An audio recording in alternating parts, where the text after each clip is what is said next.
오늘은 유다 왕 히스기야와 또 그의 기도에 대해서 이 히스기야가 처한 그런 어려운 그런 위기에 대해서 또 그가 그런 상황 가운데 하나님 앞에 기도하는 기도에 대해서 우리가 같이 나누도록 하겠습니다. 이 히스기야가 통치하는 이 남유다 왕국, 이 남유다 왕국에는 큰 위기가 닥쳤습니다. 왜냐하면 강대국 아수르가 대군을 이끌고 쳐들어왔기 때문이에요. 이 유다만 침략한 게 아니에요. 이미 그 아수르 군대는 자기 나라에서 출발해가지고 주변에 있는 그런 나라들을 하나씩 다 정복했어요. 침략해서 다 이기고 정복해버렸어요. 이 사네립이라고 하는 이 아수르 왕은 자기 나라를 아주 대제국으로 만들고자 하는 그런 이제 욕망이 아주 큰 인물이에요. 그래서 이제 가까운 나라부터 이렇게 하나씩 쳐가지고 어디까지 오냐면 이 유다 나라까지 온 거예요. 이 남한국 유다마저도 저 이 변방 지역에 있는 성읍들이 하나하나 그 아수르 군대에 짓밟혔습니다. 40여 개의 성읍이 넘는 그런 성읍들이 다 짓밟히고 이제 딱 어디만 남았느냐 하면 수도인 예루살렘만 남은 거예요. 그리고 랍사게라고 하는 사령관이 이 예루살렘을 겹겹이 군대로 예워쌌습니다. 18만 5천이나 되는 그 군대로 이 예루살렘 성을 겹겹이 예워싸서 이제 항복하라고 말이죠. 히스기야 왕에게 요구하는 거예요. 이 히스기야에게 요구하는 그런 이 항복에 대한 조항은 크게 두 가지예요. 하나는 뭐냐면 너 누구 믿고 항복 안 하냐? 항복해라. 애굽 믿고 항복 안 하냐? 애굽은 부러진 상한 갈대 같다. 그걸 네가 손에 잡는 순간 부르신 가시에 찔려서 네 손이 다치고 말 거야. 두 번째는 네가 왜 항복 안 하느냐? 네 신을 네가 믿기 때문이냐? 네가 개혁한답시고 뭐 산당에 있는 그 신을 찾는 산당들 다 없애고, 또 여러 이제 우상들도 없앤다고 그렇게 한 그 신. 그래서 예루살렘 이 성전에서만 예배하라 그랬는데 너 잘 알아야 되는 것은 지금까지 내가 열국을 다 무찌르고 그 신들을 다 불태웠어. 나를 당할 신은 하나도 없어. 이렇게 엄포를 놓으면서 항복을 요구합니다. 이런 내용을 이제 이 협상하러 갔던 자기의 대신들과 군장들이 와서 이제 보고할 때 오늘 그 히스기야의 마음은 너무나도 이제 복장이 터질 지경이죠. 일방적으로 항복하라 요구했죠. 또 이 온갖 지옥적인 말로 모욕을 하죠. 그래서 너무나 화가 나가지고 이 히스기야는 자기 옷을 찢어버립니다. 그리고 한탄합니다. 오늘은 능욕의 날이라. 아이가 임신했지만 해산해야 할 힘이 없다. 이렇게 한탄하는 거죠. 아이를 임신해서 이제 낳아야 되는데 해산할 힘이 없다는 거예요. 오늘 이렇게 한탄하는 이 히스기야의 심정을 우리가 좀 이해할 수가 있겠습니까? 능욕의 날, 그 능욕이 어느 정도냐? 아이를 지금 낳아야 돼, 당장. 근데 해산할 힘이 없는 거예요. 그럼 어떻게 될까요? 아이도 산모도 같이 죽을 수 있는 거예요. 그러니까 이 히스기야의 심정은 지금 이러지도 못하고 저러지도 못하고 죽을 것 같은 심정이란 거죠. 죽고 싶은 심정이란 겁니다. 상대가 너무 세니까 맞설 수도 없습니다. 대항하고 싶지만은 힘이 없어요. 그러니까 어떻게 할 수가 없는 거죠. 여러분, 세상에는 이런 이 불가항력적인 악의 세력이 있습니다. 내 힘으로는 도저히 당해낼 수가 없습니다. 굴종하느니 죽고 싶은데 이 악의 힘 앞에서 굴종을 요구할 때 참 자존심은 다 짓밟혀 버리고 그 안에 올라오는 그 분노를 어떻게 할 수 없고, 이런 상황에 우리가 인생을 살다 보면 처할 수 있습니다. 아무리 주변을 둘러봐도 도울 자가 없는 거죠. 히스기야가 바로 그런 심정이에요. 사실 이 히스기야는 애굽과 동맹을 맺었습니다. 그리고 이제 서로 이 의존하며 잘 지내왔어요. 당시에 그 외교적인 구도가 큰 나라들이 서로 그 외교의 힘을 과시하는데, 오늘 이 이제 침략한 아수르, 그리고 바벨론, 그리고 애굽, 이러한 세 나라가 힘을 과시하면서 주변의 작은 나라를 속국으로 삼아서 다스리고 그랬어요. 근데 이 히스기야는 유다를 다스리면서 어디에 붙었냐면 이 애굽에 붙은 거예요. 왜냐하면 그래도 애굽이라고 하는 나라가 얼마나 역사와 전통을 잘하는 나라예요. 애굽은 그 중동의 문명을 만든 나라잖아요. 그죠? 그리고 애굽은 큰 나라예요. 그러니까 이 애굽을 의지하면 되겠다, 그런 생각을 하고 이 히스기야가 애굽과 동맹을 했지만은, 사실 이제 아수르가 그 사이에 군대를 키워가지고 아주 강한 군대를 만들어가지고 바벨론을 쳐버렸어요. 뿐만 아니라 오다가 또 어디를 치느냐? 애굽을 쳐버렸어요. 그러니까 애굽의 도움을 받을 수 있어요, 없어요? 애굽의 도움을 받을 수 없습니다. 그래서 아까 제가 그 항복하라고 하는 얘기 가운데 랍사기가 그런 말을 했다고 했지 않습니까? 애굽은 뭐가 같은 갈대라고? 상한 갈대, 부러진 갈대 같다. 이미 침략을 받았기 때문에 애굽이 너를 도와줄 수가 없다는 그런 얘기거든요.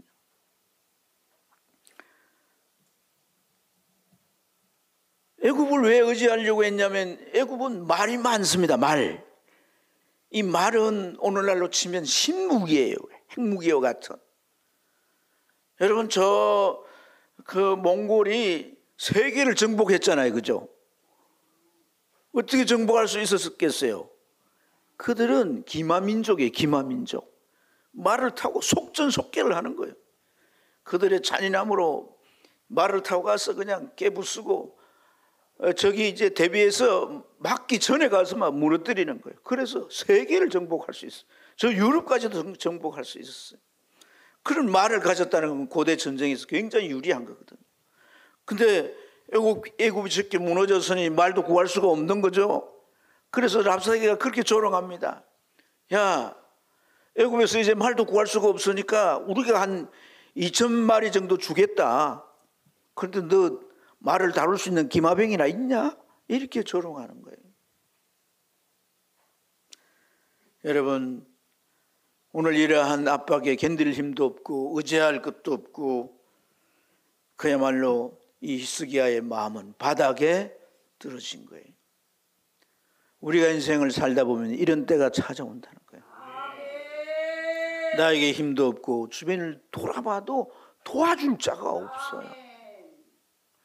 그러나 뭔가로부터 이 압박은 숨통을 조우는 거예요. 아무리 내 의지가 강해도 맞서서 내가 이길 수 있는 그런 내게 힘은 전혀 없습니다.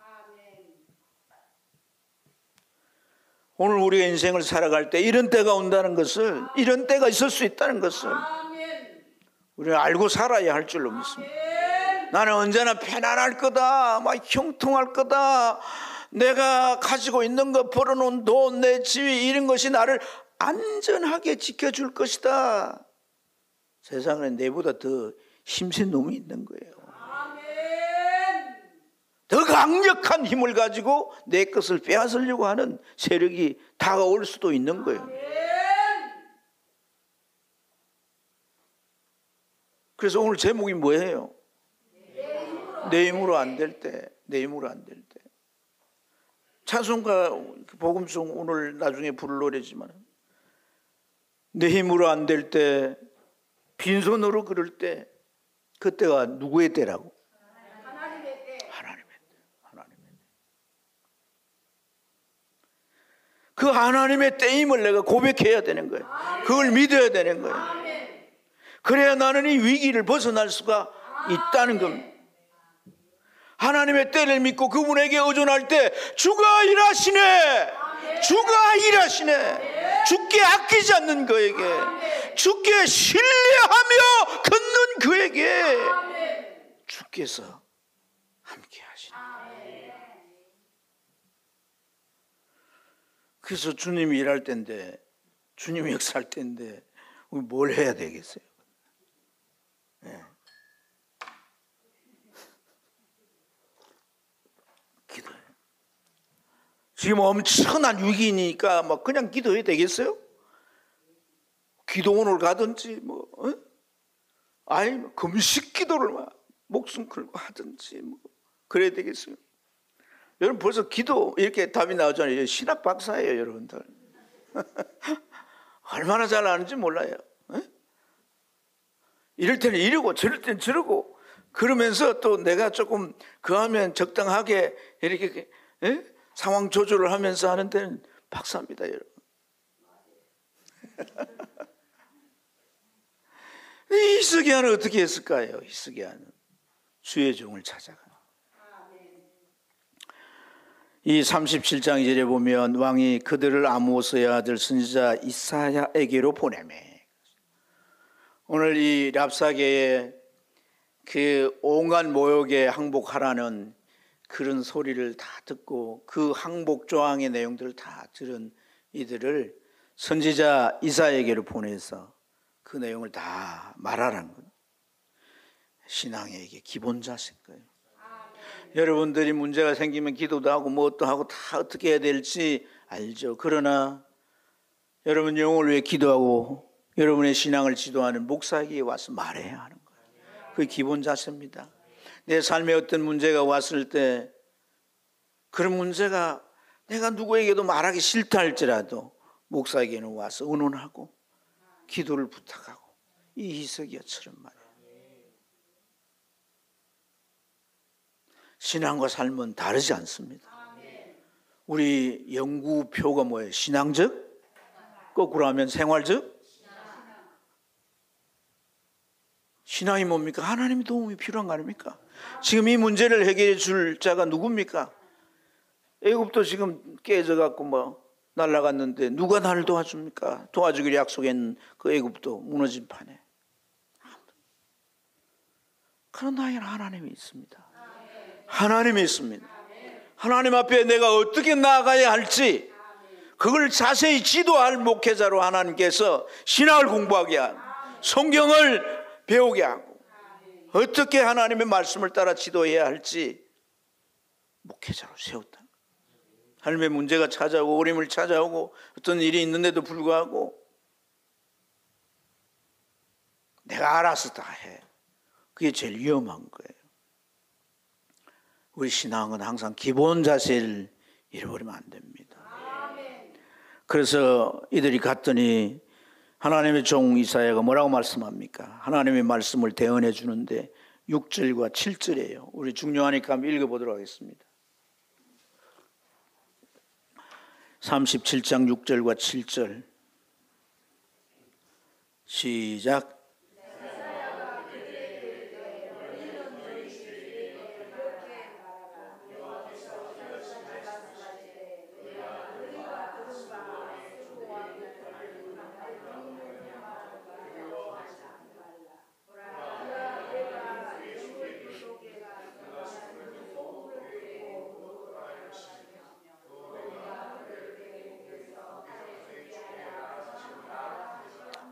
아멘. 저 항복의 요구에 대해서 두려워하지 말라는 거예요. 그들의 협박과 그들이 하는 모든 모욕적인 말에 대해서는 마음이 흔들리면 안 된다는 거예요. 내가 한 영을 보내어서 그 본국에서 어떤 소식이 들려서 그 소문을 들을 텐데 그는 돌아가게 될 거란 거예요. 그리고 어떻게 된다고? 칼에 맞아서 죽는다는 거예요. 결론을 딱 얘기해 주는 거예요.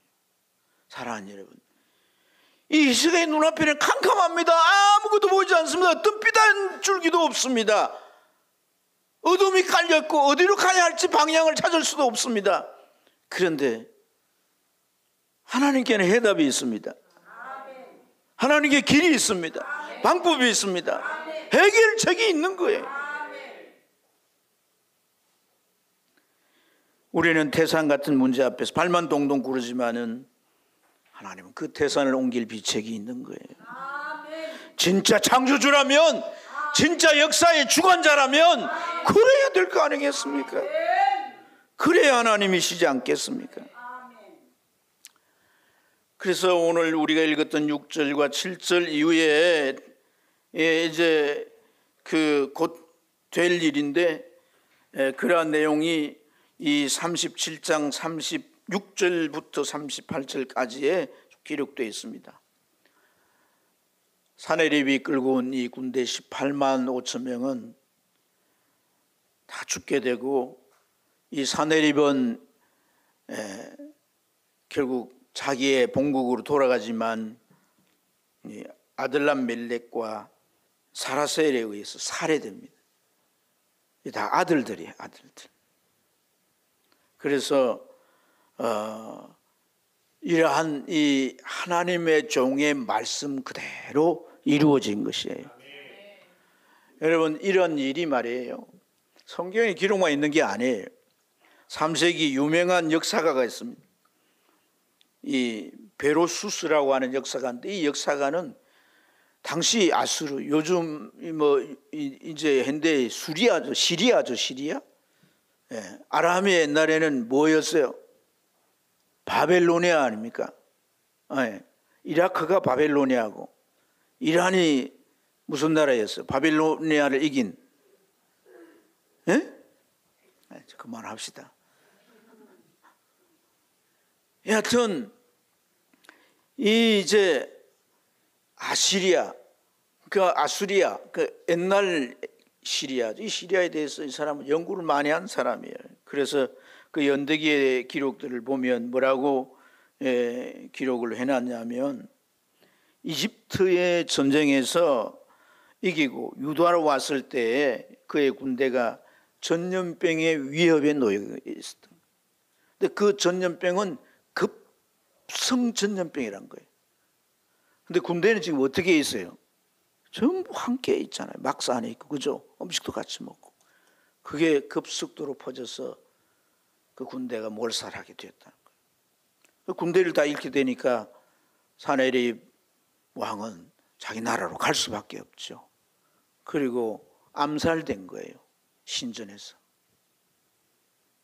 헤사라돈이라고 하는 그 아들이 이제 왕위를 이었지만은 결국은 이것이 역사적으로 사실임을 우리가 확인할 수가 있습니다. 그런데 여러분, 오늘 이 히스기야가 하나님의 종 이사야의 하는 이 말씀을, 이 하나님의 말씀을 듣고 믿었을까요? 믿지 않았을까요?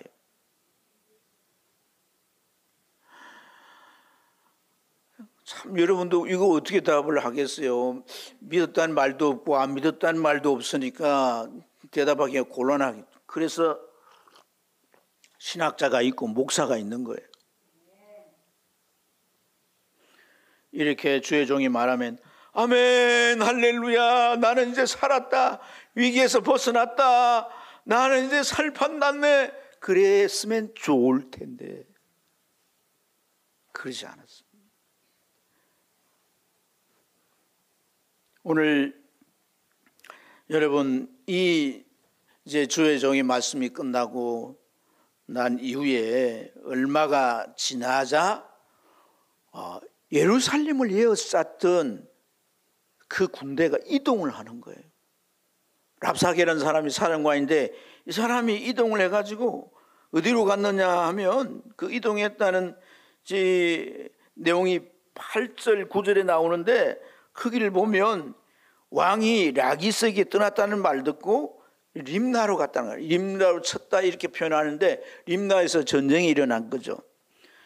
근데 그 전쟁이 일어났다는 내용이 9절에 보면 그 디르하가라고 하는 왕과 싸우고 있는 거예요. 이 디르하가라고 하는 왕을 뭐라고 말합니까? 구스왕이라고 표현해요.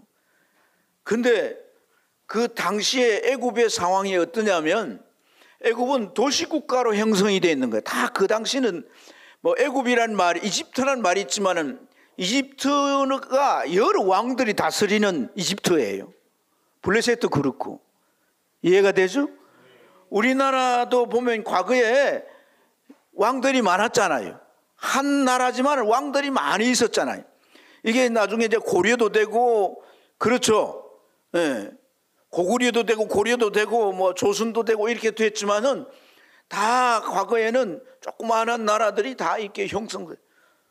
중동도 마찬가지인 거죠. 근데 이 이집트를 크게 나누면 북과 남으로 나눌 수 있는데, 오늘 여기 사내립이 어디를 치느냐면 남을 친 거예요. 그래서 북쪽은 이제 더 열대 지방인 이 구스 쪽인데, 이 구스의 왕이 바로 이 오늘 이렇게 말씀한 디르가스라는 거예요. 디르하가라는 거예요. 근데 이 디르하가가 이제 남쪽 이 애굽을 쳤으니까 가만히 있지 않겠죠. 군대를 이제 동원을 해가지고 이 사내립을 치러 온 거예요. 유다까지 온 거예요. 그 유다에 이제 와서 오늘 이 림나라고 한 곳에서 전쟁이 일어나게 된 거란 거예요. 그래서 예루살렘을 에워싸고 있었던 이 군대가, 랍사의 군대가 왕이 전쟁하는 그곳으로 같이 가서 합세를 하게 된 거예요. 합세를 하는데 그 사이에 전쟁을 하면서 이 사네립 왕은 다시 유다 히스기야에게 항복 문서를 보내는 거예요. 너 빨리 항복해. 항복 아니하면 넌 다 죽는다. 성을 내가 불태우고 다 없애버린다. 이 항복 문서를 이제 받게 되는 거죠. 그리고 사네립은 이제 그 구스 왕과의 전쟁에서 이기고 예루살렘을 향해서 올라가고 있었던 거란 말이에요. 그러니까 이 문서를 받자 히스기야가 놀래가지고 항복 문서를 들고 들들들들들 떨면서 어디로 가는 거예요? 성전에 가는 거예요. 이걸 하나님 보라고 떡 펴놓고서는 하나님 앞에 기도를 하는 거죠. 뭐라고 기도합니까? 천사들 사이에 계신 하나님, 천지 만물을 지으신 하나님, 천하만국의 유일하신 하나님, 귀를 기울여 들으소서. 이 사네립이 하나님을 모욕하고 우리를 해박합니다. 그들은 열국과 그 신들을 불에 던졌습니다. 여호와여, 우리를 저 사네립 손에서 구원하시옵소서. 천하만국의 하나님이 여호와인 줄 그래서 알게 하옵소서. 막 이렇게 기도를 이제 하는 거예요. 사랑하는 여러분, 자, 여러분 한번 생각해 보세요. 이사야가 말이죠. 이사야가 그 처음의 상황을 듣고 뭐라고 말했습니까? 두려워하지 마라. 사네립은 떠나게 될 거다. 본국으로 돌아가서 그는 칼에 맞아 죽을 거다 라고 했지 않습니까? 다시 재차 항복 문서가 온다 할지라도 하나님의 말씀은 그가 끝난다는 거예요. 죽는다는 거예요.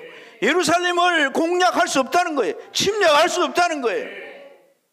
그가 이제 이 애굽 구스 왕과 이겨서 비록 예루살렘을 향해서 진군에 올지라도 하나님의 말씀대로 된다는 사실을 믿는다면 그는 덜덜덜 떨면서 이 항복 문서를 가지고 성전에 가서 이렇게 기도하지 않겠죠. 구원해 주세요 뭐 이렇게 하지 않겠죠. 하나님 약속의 말씀을 믿습니다. 기도를 했을지라도 사나님이 죽을 줄 믿습니다. 군대가 없어질 줄 믿습니다. 우리는 안전할 줄 믿습니다. 그렇게 그가 생각하고 그렇게 기도해야 될 거 아니겠어요? 여러분 이 기도를 가지고 뭐 설교할 때 히스기야가 기도에 어떤 이런 기도를 잘 보라고 이런 얘기들을 많이 하는데 이건 급에 질린 기도예요. 급에 질린 기도. 믿음으로 하는 기도가 아니라 이 말이에요. 우리의 기도는 상황에 의해 기도하는 게 아닙니다. 하나님의 말씀을 의지하고 기도하는 겁니다. 내게 어떤 말씀이 주어졌느냐가 중요한 거예요. 그걸 붙잡고 기도하는 거예요. 말씀대로 이루시옵소서. 말씀대로 행하시옵소서. 말씀대로 이루어짐을 난 믿습니다. 내 마음을 지켜주시고 상황에 손들리지 않게 하셔서 믿음을 하나님 앞에 보일 수 있게 하옵소서. 그렇게 기도해야 되겠죠.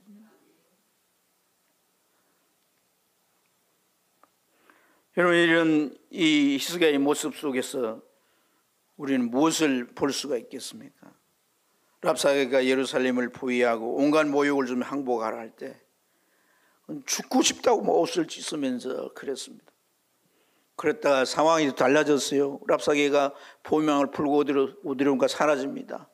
그러니까 또 그 정탐꾼을 보내가지고 모든 상황을 살피겠죠. 딥나에서 전쟁이 지금 일어나고 있지 않습니까? 그 림나에서 전쟁이 일어나는 상황을 보니까 누가 지금 와서 전쟁을 하는 거예요? 애굽이 와서 전쟁을 하잖아요. 그때 어떤 마음이 들게? 아이고, 애굽과 동맹한 거 내가 그렇게 잘한 거네 그거. 애굽에 내가 이제 이 애굽이 승리하면 나는 완전히 이 사내립의 공격으로부터 내가 완전해지겠네. 뭐 그런 생각을 순간에 하지 않았겠냔 말이에요. 그런데 그런 기대와 달리 이 구스왕이 사내립에서 지게 됩니다. 사내립이 전쟁에 이기고 다시 예루살렘을 향해 북상해서 오는 거예요. 오면서 지금 항복문서를 써서 빨리 안 하면 다 죽인다는 거예요. 놀래가지고 항복문서를 들고 성전에 가서 기도하는 거예요. 이 히스기야나 우리나 진정에 기도할 것 같으면 기도하지. 이 죽을 판이 돼가요. 그 정말 급한까지 와서까지 막 버티다가 그때서 이제 기도를 해야 할까요? 전부여 어지없어서 손 들고 옵니다. 하나님이 나를 도우지 않으면 나는 끝장입니다. 그 가사 속에 또 그러잖아요. 주 나를 박대하시면 나 어디 가오리까? 누가 박대하긴 박대해. 지가 가기 싫어 안 간 거지. 지가 하기 싫어 기도 안 한 거지. 여러분, 하나님께서 히스기야를 향한 마음은 그 원하심은 어떤 것이었을까요? 항복문서를 두려워하지 말라는 거예요.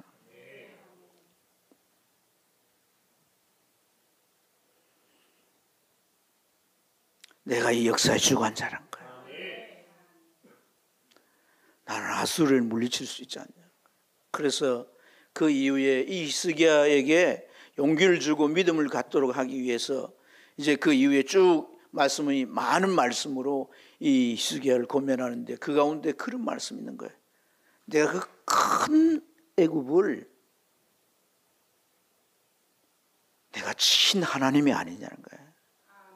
그 애굽의 그때의 크기에 비해서 이 아수르는 비교가 안 되는 거죠. 애굽은 그 당시에 엄청난 큰 나라였기 때문에. 그걸 비교를 해주시면서 걱정하지 말라고 말씀하십니다. 오늘 사랑하는 여러분, 하나님께서 그에게 원하시는 게 뭐겠어요? 내가 과거에 25세 왕이 돼가지고 네 한 게 뭐냐? 하나님 앞에 우리가 바로 서보자. 온 나라를 하나님 앞에 한번 바로 세워보자. 그래서 너 종교개혁을 하지 않았냐는 거야. 예?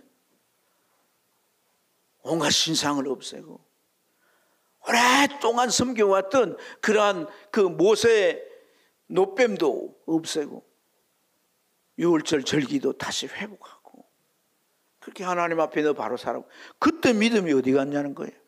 그때 믿음이 내가 세상 것 하나 둘 생긴다고 그걸 내 손에 쥐고 그걸 붙들고 그걸 내가 의지하게 되면 세상 것이 흔들릴 때 너도 사시나무처럼 흔들리게 된다. 세상 만물을 짓고 창조하시고 그걸 주관하시는 하나님을 의지하는 믿음을 다시 회복하라는 그것이 하나님의 마음이신 줄로 믿습니다. 사랑하는 여러분, 우리가 참 믿음을 갖지 아니하면 우리 세상을 이길 수 없습니다. 세상에 우리가 승리하는 삶을 살아갈 수 없습니다.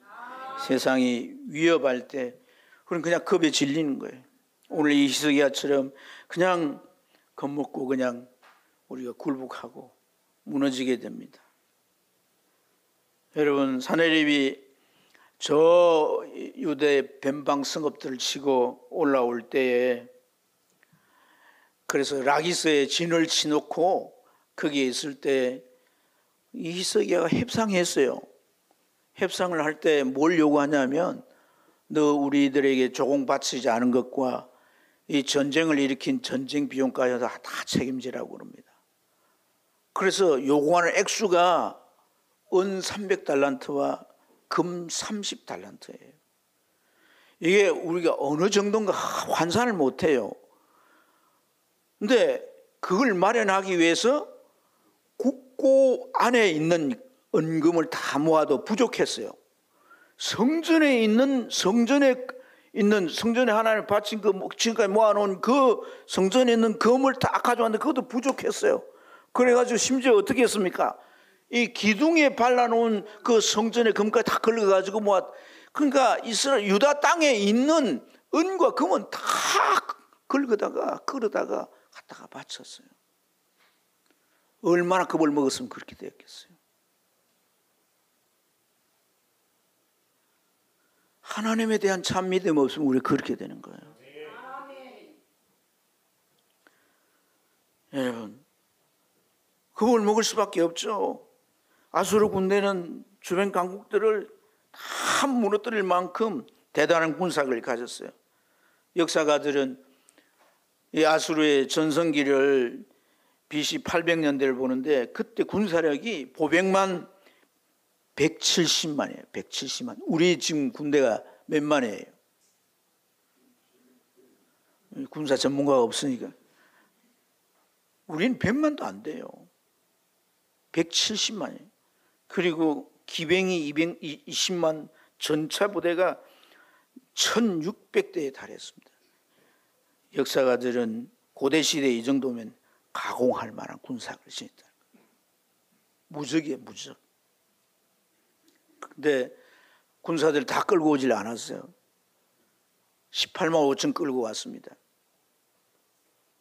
그래도 이 전쟁을 다 주변 나라들 애굽까지 다 없앨 수 있다고 생각하는 거죠.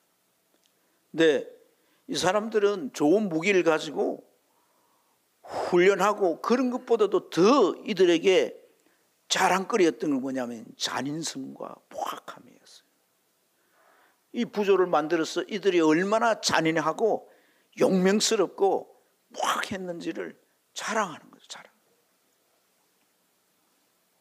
그래 여러분, 우리가 저 아수르부터 크신 하나님을 온전히 의지하지 않 세상에 우리 앞에 닥쳐온 위기 앞에 흔들릴 수밖에 없는 거예요.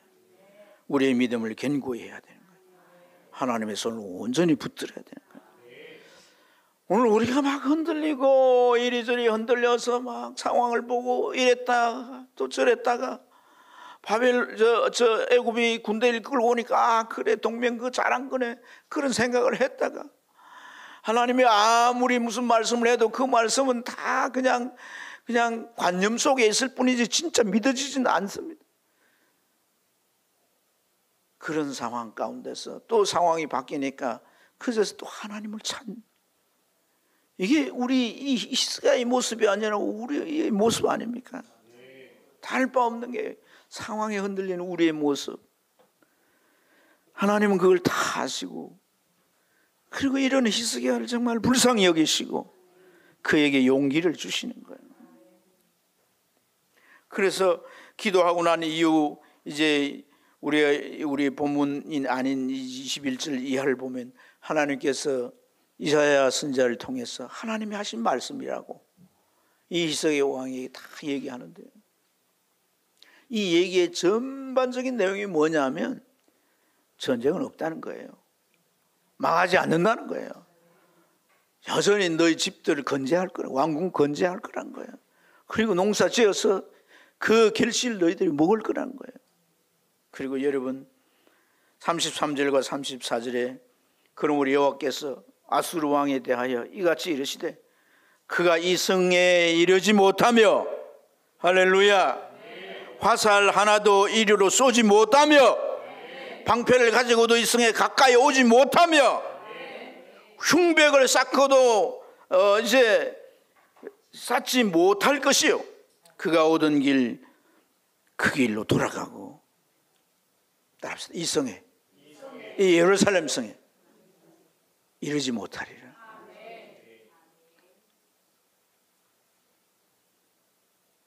구스왕과 싸워서 이기고 지금 군대를 이끌고 온다고 하니까 이제는 막 박살났다, 이제는 완전 끝났다는 그런 두려움에 막 이 황복 문서를 들고 들들 떨면서 성전에 가서 기도하는 그의 기도를 하나님이 다 들으셨다는 거예요. 네가 네 마음이 어떻다는 걸 내가 다 안다는 거예요. 그리고 또다시 말씀하시면서 이 성을 침범하지 못한다. 가까이 오지도 못한다. 오다가 주둔해 있는데 연병이 막 퍼져가지고 다 죽어버린 거예요. 왕은 돌아가서 자기 아우들의 칼에 맞았어. 죽어버렸어.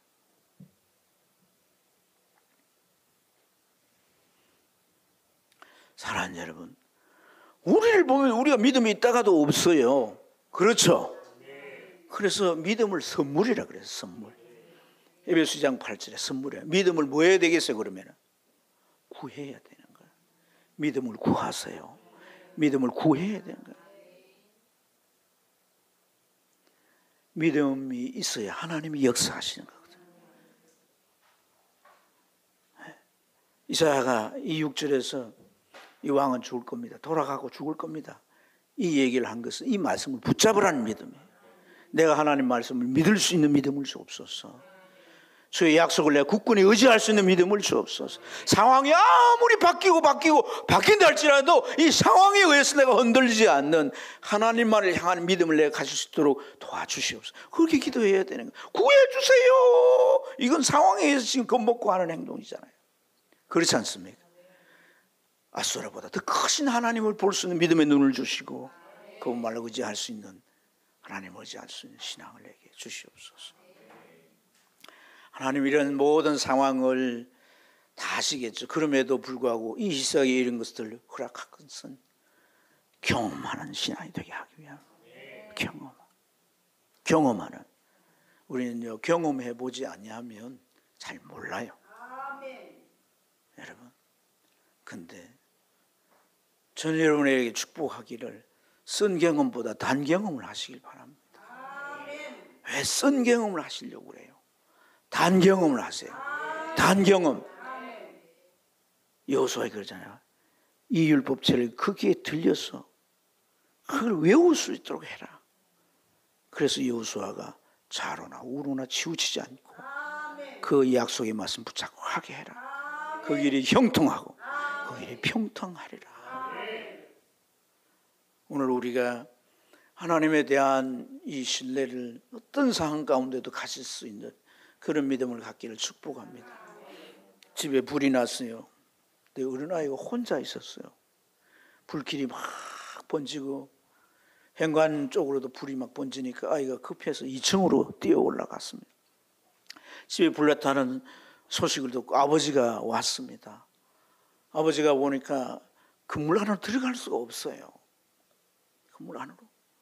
근데 그래서 아이 이름을 불렀습니다. 자기 아들의 이름을 크게 부르면서 막 소리쳐 부르니까 아이가 2층에서 아빠 저 여기 있어요 하는 거예요.